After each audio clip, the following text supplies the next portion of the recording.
Thank you for joining us. This is Happiness, a Sceptics Guide with chartered psychologist and author Dr. Gary Wood and professional skeptic and self-help abuser Paul Flower. In short bursts, we blow the froth off popular psychology to sift the science from the snake oil, to find the things that could actually make you happier.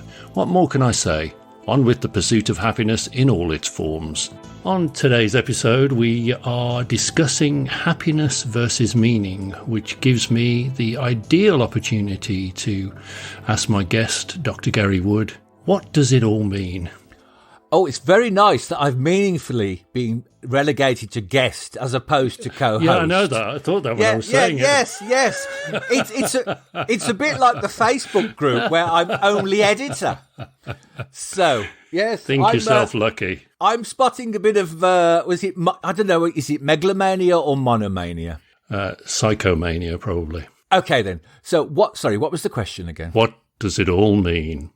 Well, we've already covered the idea that happiness can be the pleasurable life, or it can be the meaningful life, or a combination of two. When I was thinking of doing this, I was thinking about the idea of two doors. And would you walk through the happiness door, or would you walk through the meaningful door? Which would it be? Sorry, you are paying attention, aren't you? No, I've got some building noise out in the background. That's what I was kind of slightly worried about, whether that's going to feed through or not. So the doors, I think, potentially I'd walk through the Jim Morrison door, but failing that, I'd be going for the happiness door. And I think you'd be going through the other door, and perhaps never the twain shall meet. Yeah, I think it's probably not as easy as it seems. Like, if I had a choice and the doors were marked happiness and meaning, and there was kind of a little bracket that says meaningful life and pleasurable life, I'd have to go for the door that's about meaning.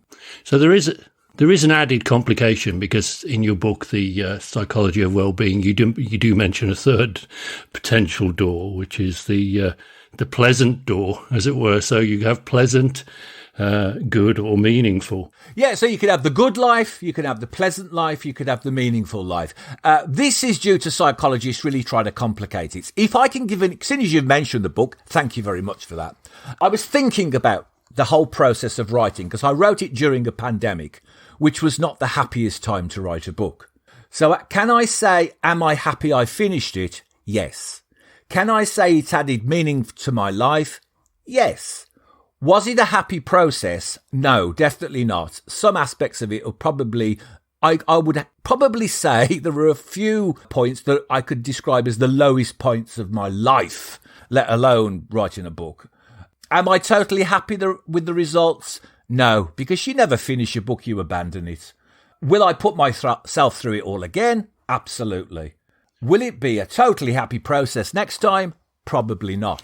But while you're writing that book, you are giving your life some meaning, I guess. Yes. Your life has a meaning, and that meaning at that moment in time, amongst other things, getting on with life and whatever else, is to complete this book to the best of your ability. Yes, given the circumstances, given all other factors. So a meaningful life, in a sense, because I'm keen to kind of work out what the definition is having a purpose in life, belonging to something greater than oneself, which kind of sounds religious when I say it. Yeah, I think it's easy to see how, a meaning in life equates with religion. But there are lots of people who find, I think it's about finding meaning in your life. So when you look back, you can say, yes, that was a meaningful experience. I made a difference. I made a contribution. I learned something there. So it doesn't necessarily have to be that, you've discovered the meaning of life. That tends to be quite I think that goal's probably a little bit too great for one life, or maybe, certainly for one episode of a podcast. Yeah, without doubt. I mean, we're only going to be able to scratch the surface. We did mention kind of happy or meaningful last time, and this is aiming to dig a little bit deeper into that.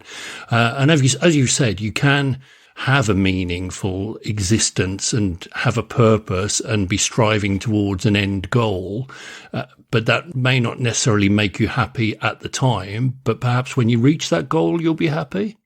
Yeah, even then you might not. Like I say, am I happy with the results?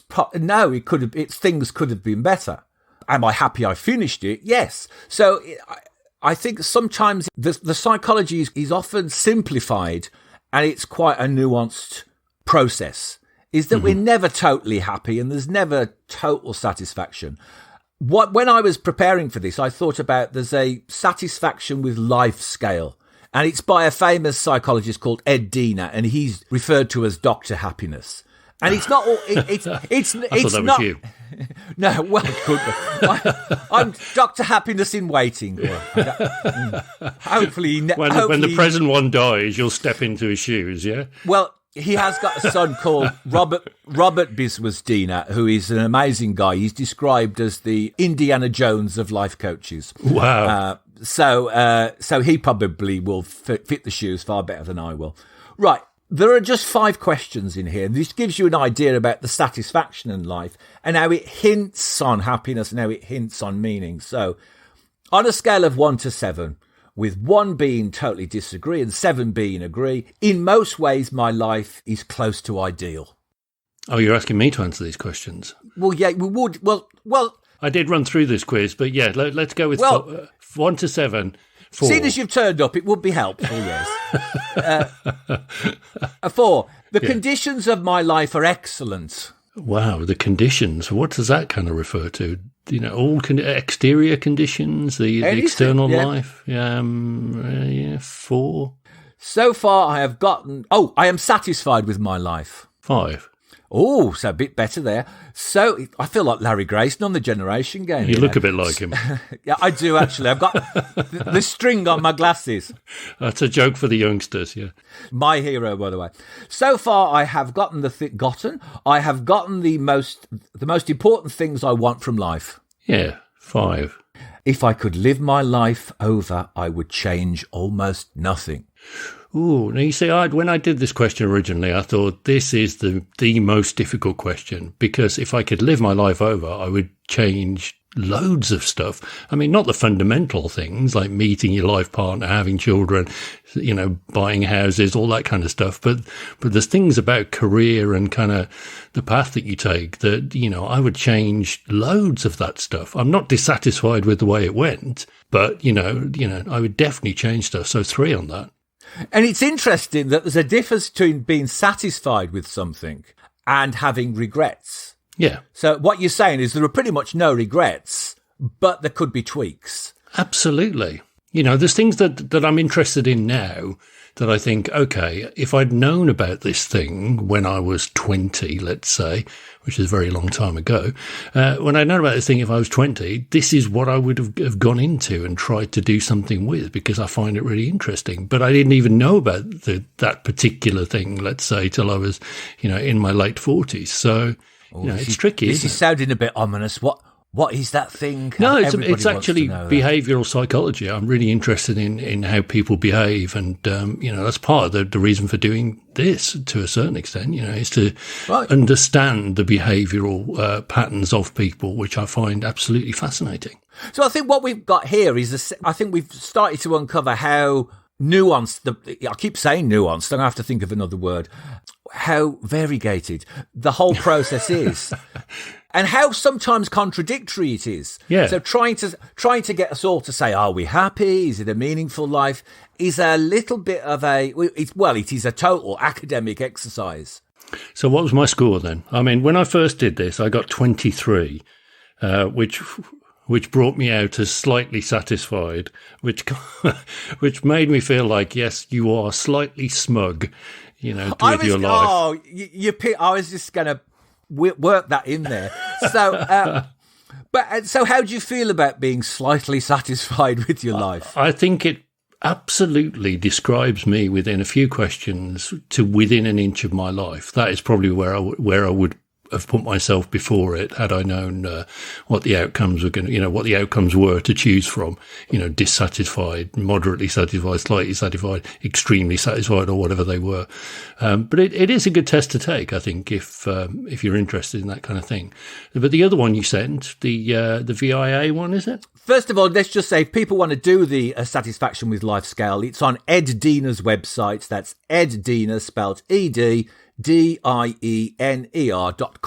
He's a fantastic psychologist and author, and all of the tests he gives are free to use as well. You just have to credit him. So if you mention them in books as well, you get to. He's very generous, and it's very thought-provoking. Anyway, the other one I sent you. We will put links to these on Twitter and on Facebook, of which you are an editor, and sort that out at some point. Yeah, I had noticed. Yes. When the episode is published to whichever podcast provider you prefer. Well, I might hold it ransom until I become an administrator. Oh, look at that silence! You can see a man who likes to cling on to power. Absolutely not. You're welcome to all of it. If you do everything and I do nothing, I'd be very happy with that. So yeah, this is the Institute of Character survey with, I think it's at VIA, is it? Yeah, it's called the VIA. It's Values in Action, Character Strengths. And the website is viacharacter.org, viacharacter.org. Now, this one is much more in-depth, although it does ask the same questions in a different way a couple of times, which is, a common thing in surveys. This one is many more questions, and you get a report at the end of it. So obviously I enjoyed that. Yep, we all have a report. There are 80-odd questions, and the reason, as you pointed out, is because they will ask a similar question in a slightly different way. And it's for what was called construct validity.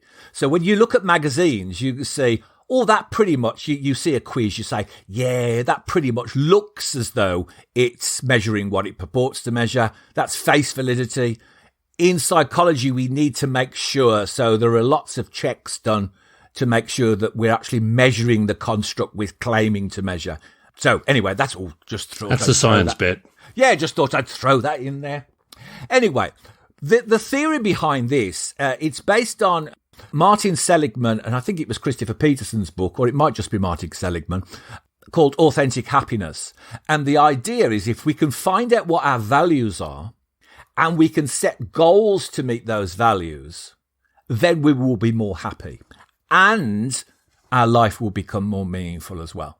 Okay. So that's where the happiness and the meaning cross over. So I say you get a report. It's called a VIA Character Strengths Profile, and it gives you your top 24 attributes. Or 24, I don't know why it's 24, but in order, I guess, of the way they come out of the survey, what your most important attribute is. The researchers identified 24 main character attributes. So your report will be 10, the top 10 of those 24, and those are the ones that we would work with. It's not saying you haven't got the other qualities, it's just saying the questionnaire has forced out these as being more important than others to you. I get it. So, what was your top one, by the way? My top one was honesty. Really? Did you tell the truth on this questionnaire? Yeah, very good, yes. It is. I have courage, I am honest, I speak the truth. Well, mine was kindness. Never. Yes, never in the world of God. Yes, so deliberately did I interject that slight. I think we've just totally undermined this whole survey. I've done this questionnaire, this survey, a number of times over the years, and what I find out is that you always end up with the top 12 values, and they kind of alternate. So the first time I did it, I forget what was top, probably love of learning or curiosity, and you certainly have that, and I would definitely say that that's one of your main characteristics because, I've never known anybody to kind of love a certificate more than you and to kind of... Oh, gotta love a certificate. Get involved in the whole learning process and, yes, what can I learn this week? There is no one your equal in that, I don't think. Well, thank you very much. Well, first of all, I have my 25 metres swimming badge. That's where it all started. Well, I got that when I was 37. I thought you have to sew that onto your Speedos. Well, yes, but don't sew it over the S. Right. So, I should tell you that I've set myself a goal. I didn't know I was going to do it. I'm trying to do the massive open online courses referred to as MOOCs. I started doing those in April, just because I found I was struggling to get back into reading. Well, there are hundreds of them, but Okay. I've set myself now a goal to do 52 in a year. Wow. So coming back to the character strengths profile, this, you do this survey in order to kind of find out what your main characteristics or your main strengths in character are. And then if you work to kind of maximize those top 12, let's say, that kind of helps you have a more meaningful and happy life. I'm thinking you previously would have been gaming this, because if you've seen the questions dozens of times before, you'll kind of know how to tweak your answer in a way to get the right results, I suppose. Well, yes, but it depends who you're lying to. Are you lying to yourself? And there's no point. So the thing is what if you're honest in the questionnaire, Which of course I am. Well, of course you are. You're number one. Indeed. Honest person. What am I? My honesty's at 5. It means, I've got standards, but, I'll let it slip. So if I was to ask you, what's your top 5? Honesty, judgment, humility, kindness, and fairness. So if you were to pick one of those and you were to set a goal this week, which one would you pick and what goal would you set? Small goal. Probably pick fairness. I think, I can be quick to judge.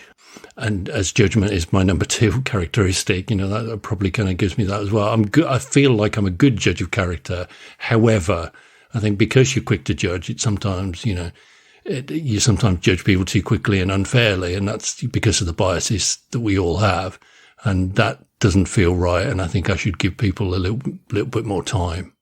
And that's my goal, to kind of be fairer to people. So at the end of the day, how would you know that you'd been fairer? How would you measure that? I think in my own mind, I would know whether I'd sort of judged anybody particularly harshly, particularly quickly. It is a difficult question to know how I would kind of monitor that to make sure that I'd done it. But I think I would know in my own mind whether I had sort of been fair to people on that basis. Because I think at the moment, I'd probably judge myself as fairly unfair. If I'm seeing somebody without a mask in a supermarket, I'm more likely to go and want to punch them out than ask them if they have particular health problems. Right then. So an easy way to measure it would be use a scale. So at the end of each day, so you've had your work day or whatever, so sit down and say, okay, on a scale of 1 to whatever, 1 to 10, 1 to 7, how fair have I been today? And you would just do that for that monitoring process, say for a couple of weeks, 3 weeks, a month. And then you might ask yourself, okay, what could I do tomorrow to make sure that I meet this value of fairness? So it's a constant little experiment, only has to be small things. So we're not saying, you've changed laws or something. It's just the fact that you've done something small to demonstrate that idea of fairness. And that, in a sense, already gives you a purpose for that week. You're something that you're working on. Yeah. And was bravery or courage in there? I'll go back to it. Bravery, number 8. So if you were to do something brave this week that maybe you've been putting off, or what would it be? I know you've put me on the spot. I have absolutely no clue. So this is coming out in the edit. Well, no, it's not. No, it's the lip smack and the gap is, but maybe the rest of it will stay. But pretty much, I mean, this is what happens in a coaching process is I will ask these questions and sometimes there are silences.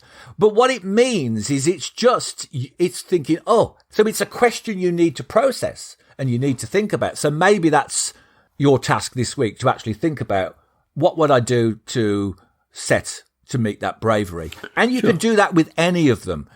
You might not have an immediate response. Meaning sometimes takes a bit longer. Of course. I mean, you think meaning must be something that you follow lifelong almost, but when I think about meaningful life, I would think about doing good and being important, or, that kind of thing, and something being important, doing good or doing important things, which in a sense makes me feel like it's more like work almost, which is not really the aim of it. Yeah. Well, if I put one it always comes in my top 10. Is appreciation of beauty. So you might just set a goal.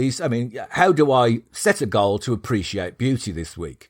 And that might be you go out for a walk and say, oh, look, there's a lovely tree once a day. Being a bit flippant, but it might be a bit more meaningful than that. But just That's as simple as it could be. It's to take time to consider what you see around you, isn't it? I think more than anything else. That's it. If it's humour, your goal might be something simple as, okay, I'm going to listen to one episode of a sitcom every day for a fortnight. That could be your goal. So the goals don't have to be... I think that's the problem with goals. We often attach them to what we see as meaningful productivity. And productivity is not necessarily the point. Your goal might be just to, this week, like I said, to wander around the park and to come home and listen to a podcast, watch something on TV. That might be your goal. Sure. That still gives your life meaning, and that still probably makes you happy. But it's not productive. No, but need not be. I think no, it's as good a place as any to finish. But I will wrap up by telling you what there was a question within the Institute of Character survey, which you were asked to describe on a scale, and it was, would people describe me as full of zest? And no. Can I just say that not only would I not want to be described as being full of zest, I don't want to be friends with anyone who would describe me as being full of zest either. It's a bit like on dating sites, isn't it? You know, anyone's full of zest or bubbly, move on. Yeah. Anyway, ending on a very cynical note, ending on a positive note, find out what your values are, set small goals so you can definitely say, yes, I'm meeting those values, and do it every day. Do it for a period of 2 weeks, a month, and then review. And that's it. Brilliant. I would say enjoy it. That's the main thing. Yes, totally. Find it out. It doesn't take that long, even though it is 80 questions. It doesn't really take any time at all. It's just a few clicks. Do it. You're not selling it. Do it. Get on with it, and let's see what the reactions are. And if you want to kind of contribute and tell us how you're getting on, we are on Twitter at Sceptics Guide, and you will find us also online at skeptics.guide, as well as being on Facebook, of which you're the editor. Soon to be administrator. Thanks for joining us. This was and is Happiness, a Skeptic's Guide with Paul Flower and me, Gary Wood. Subscribe to the podcast on iTunes, Spotify, Podbean, or wherever else you find your podcasts, and do join the conversation on social media for links to other happiness-related resources. And if you've really enjoyed it, you can support the show at buymeacoffee.com/Skeptics Guide. He just has to have the last word. No, I don't.